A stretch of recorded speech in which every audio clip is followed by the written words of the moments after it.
IPS 1. Di sini saya akan mempresentasikan materi yang berjudul kausalitas dalam ilmu sejarah.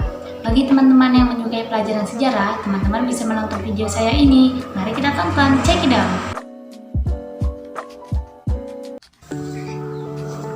Konsep kausalitas dalam sejarah.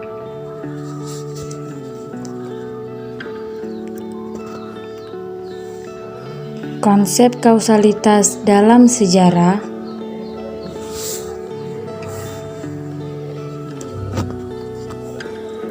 yang pertama adalah pengertian kausalitas. Kausalitas artinya hubungan sebab akibat. Kausalitas dibangun oleh hubungan antara kejadian satu sebab dan kejadian dua akibat, yang mana kejadian dua dipahami sebagai konsekuensi dari kejadian pertama.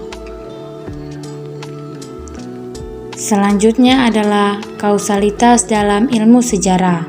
Kausalitas dalam sejarah adalah sebab terjadinya suatu peristiwa sejarah. Kausalitas ditandai dengan rangkaian peristiwa terdahulu yang mengakibatkan peristiwa berikutnya atau akhirnya.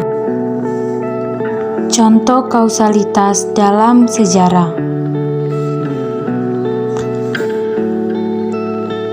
Kejadian 1. Sebab Gerakan G30 SPKI, Dekrit Presiden 5 Juli.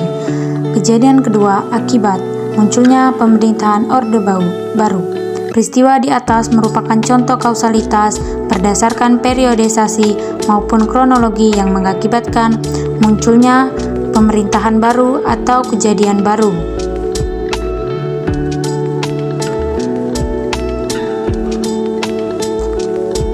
Sejarah kausalitas dalam ilmu sejarah. Berpikir secara kausalitas merupakan hal yang mudah, karena secara otomatis sebuah peristiwa akan terjadi akibat peristiwa sebelumnya. Namun, untuk memahami proses kausalitas tentang suatu peristiwa sejarah sangatlah rumit, karena para sejarawan terkendala dengan subjektivitasnya.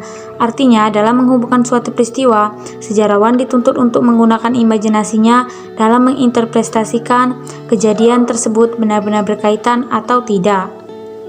Sehingga konsep kausalitas kurang relevan. Saya paparkan di samping.